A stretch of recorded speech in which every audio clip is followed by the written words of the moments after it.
दुर्भाग्य की बात है, जब लोग जिस थाली में खा कमा रहे हैं, उसी थाली में छेद करने की साजिश रच देते हैं। इस बात का आभास आपको तब हो जाएगा जब आप इस वारदात से रूबरू होंगे। शायद आपको ये बात बिल्कुल आम लगे, और जरा सोचिए, अगर ये वारदात आपके किसी करीबी के साथ हुई होती तो क्या होता। ठगी की ये वारदात भोपाल के हनुमानगंज इलाके की है, जहां एक जालसाज नौकर ने अपनी प्रेमिका के साथ मिलकर अपने ही मालिक के साथ फरेब कर दिया।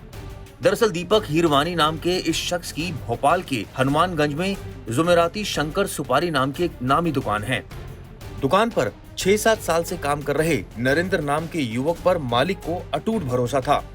भरोसा इतना कि मालिक ने उससे अपने बैंक के खातों में हो रही लेन देन की जानकारी तक साझा कर रखी थी। यहाँ तक कि मालिक अपने लाखों रुपए जमा कराने के लिए बाकी नौकरों में से सिर्फ नरेंद्र पर ही भरोसा करता था।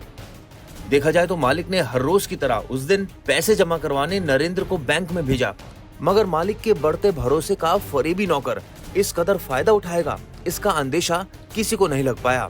कुछ समय के बाद नरेंद्र अपने मालिक को फोन कर बताता है कि मनोहर डेयरी के पास लाल रंग की बाइक में 2 लुटेरे आए और वो ठगी का शिकार हो गया। और वो कहता है कि लुटेरों ने उसकी आंखों में लाल मिर्च डाल दी और चाकू की नोक पर वारदात को अंजाम देकर फरार हो गए। हकीकत से अनजान मालिक उसके बाद भी नौकर पर भरोसा बरकरार रखता है और सांत्वना देकर उसे केस दर्ज कराने थाने भेजता है। पर जालसाज नौकर नरेंद्र ना तो थाने जाता है और ना ही अपना फोन उठाता है, जिसके बाद मालिक दीपक खुद थाने में जाकर केस दर्ज कराता है। हालांकि फिर पुलिस की सख्त कार्रवाई के बाद नौकर पर शक की पुष्टि तब होती है जब नरेंद्र के हाथ के पास चोट के निशान और शर्ट पर लाल मिर्च पाउडर जरूर मिलता है, लेकिन चेहरे पर ना तो कोई निशान और ना ही मिर्ची मिली। फिर लंबी पड़ताल के बाद नरेंद्र अपने गुनाह को कबूल कर लेता है और बताता है कि उसने अपनी प्रेमिका के साथ मिलकर 1 सप्ताह पहले ठगी की साजिश रची थी और मौका वारदात के दौरान उसने 1 लाख से भरा बैग अपनी प्रेमिका को दे दिया था। बहरहाल बाद में पुलिस उसकी प्रेमिका के घर जाकर उस बैग को बरामद कर लाती है। ब्यूरो रिपोर्ट, क्राइम तक।